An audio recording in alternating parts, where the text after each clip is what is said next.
What is your impression on Indonesian bands and their works and musicianship, sort of? And what your afterthoughts after witnessing and sharing stage with bands such as Ringai, Taring, and Sigmund? The Indonesian bands we've played with are all really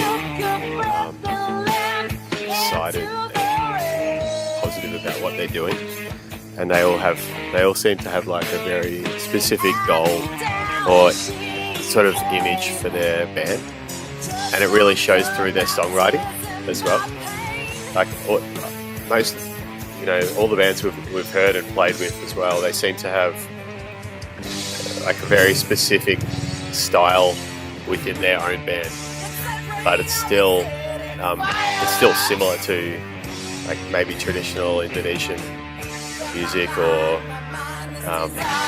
you can hear the similarities in the music to the other bands. So it seems like everybody's influencing each other to create really cool music and explore different sounds and try different things, but at the same time still working on their own image and their own product. Yeah, the skill level out here as well, and the quality of music was completely unexpected. We sort of didn't know too much about the Indonesian scene prior to when the SIGIT came over to Australia. We hadn't Tom got me into a few bands around that time. We started listening to SIGIT, Sigmund, KPR, Roll Fast, and a few other bands, and it kind of just blew myself away at how impressive the records are, and live these bands can play. Even young bands like Roll Fast too. I mean, they haven't been around that long, really, have they? Would you say 2 years? Yeah, but like Mark's saying, like their musicianship is just like phenomenal for a band that's only been together for 2 years. And perhaps before that, I don't know whether they were in other bands or not, but they're just really good quality musicians, and they take their craft seriously. They work hard to write good songs. And to Taring. That hardcore band, they're fantastic. Means Fangs. Wings Fangs, okay. They're one of my favourite bands at the moment, especially from over here. But the other thing that I've noticed that was similar to the Australian scene is in rock and roll, everyone seems to help everyone out here. So we've had backline, we've had gear available for us to use. We've had bands helping me change over the drums and amps and just make the whole process smooth and easy for us.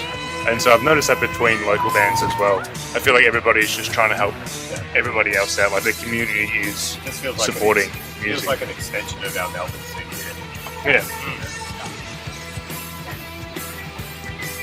The most impressive thing for me is how world class these bands are, yet world class, yet was not known to me in Australia next door prior to the SIGIT coming to Australia and touring with us. So to me that is, and it's phenomenal as well how big these bands are here in Indonesia and how many people actually know them and how many people listen to their music and go to their shows, but how few people know them in a country next door. So I think that is a great opportunity to bridge that gap and introduce so much awesome music to an audience in Australia that would actually love it.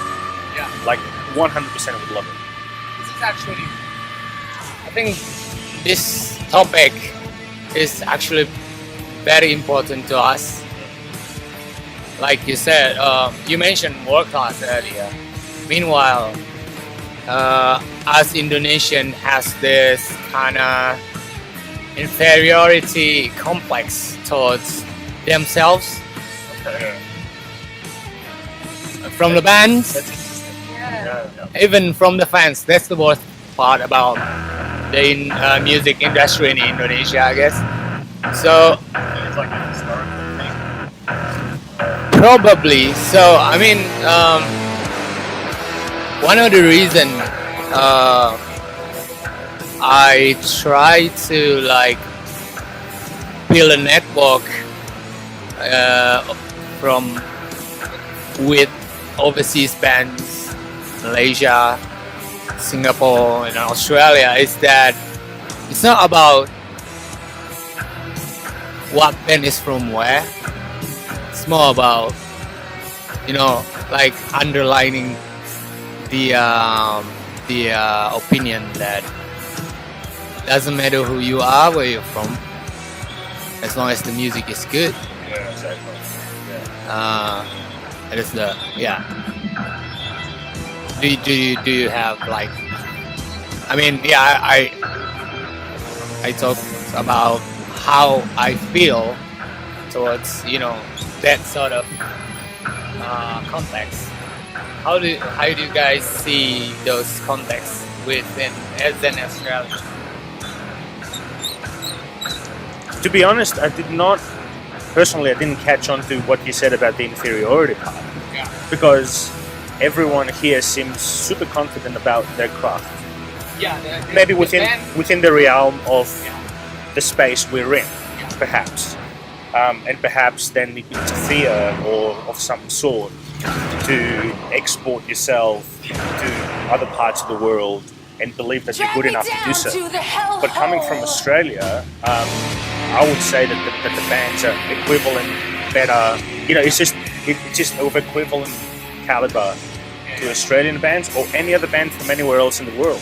And to be honest, the other thing as well, it doesn't really matter that some of the bands, because some people would say, but some of the bands sing in Indonesian, therefore that should be a barrier of entry to other countries. I don't think that's a barrier of entry because, you just connect with the emotion of the sound as a whole, and you can do your research about what the song is about if you really love it.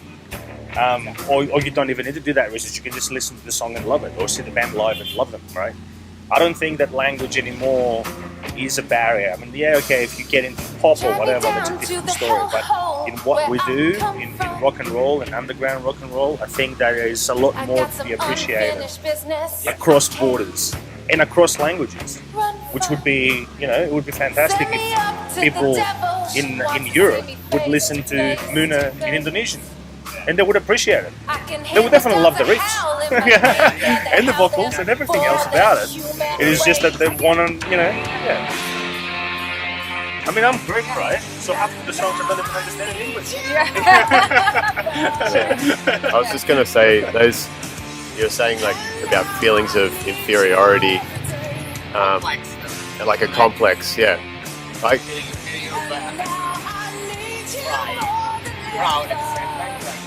okay, yeah. I think that may be like something that affects musicians globally and artists for that matter. People always second guess their work and maybe think, is what I'm doing actually any good? Is it? Put so much into it. Yeah. Like it's everything you pour into your craft. If that's music, if that's art, whatever it is, it's like a part of you. And so if it gets a negative feedback, that hurts a lot more. If it wasn't something, if you're just building a chair or something. Yeah. But I suppose in regards to rock and roll, like as I was saying, like historically, and we've found out there's a lot of like amazing psychedelic and rock and roll music from Indonesia from like the golden years, late 60s and in the 60s and the 70s, but the Western world honestly doesn't really acknowledge it nearly as much as it should. Like after listening to bands on those shocking shaking days, it's like the proof is in the pudding that these bands are as good, if not better, in some scenarios than like all the famous Western bands like Led Zeppelin or Pink Floyd or Deep Purple, blah, blah, blah, blah, blah, so on and so on. And there's just so much hype around those bands that they've been put on a pedestal as like, these are the gods, these are the true legends of the scene. But that is true to a point, but then there's also bands from all over the world. I'm sure there's bands from like Christos grew up in Greece. I'm sure there's Greek bands from that era too that are just as amazing that maybe don't get the coverage, and then that in itself sort of harbours that complex. Just one other thing though that I noticed, and I think that from a social media perspective and technology of distribution of music perspective, it will change a lot of things very soon. Is with things like Spotify, the market flattens very quickly. So you get a lot of people in the Asian countries with Spotify having a lot of listens to their own music. It will be a matter of time before bigger record labels from the Western world take notice of it, because to them that is just money, right? And then once they do, and they start picking up maybe a band like Lunar or the SIGIT or something, or whatever may happen, I don't know, right? Yeah. But once that happens as a first step, then it will just continue to spiral. Yeah, then the attention comes. Exactly. That's right. With like the label we're on, a few Melbourne bands got picked up by Cosmic Artifacts, and then all of a sudden there's more attention to Melbourne, especially. And this is So, yeah, that's from Devon too. it's like as soon as they get a sniff that there's some sort of scene going on or some good energy in the music scene, they start to focus on it. Like you're saying, it spirals into something more. Yeah, And especially with social media as well, like the following here on platforms like, for example, Instagram, like it is phenomenally big in comparison to something like Australia for artists in general. So once again, influencers in marketing take notice of that and start investing more and more into products that these people put out, whether it's music or any other form of art, or if it's clothing stores or anything like that, then it will just be introduced more and more to the Western world. And once that happens, then we're breaking down the boundaries of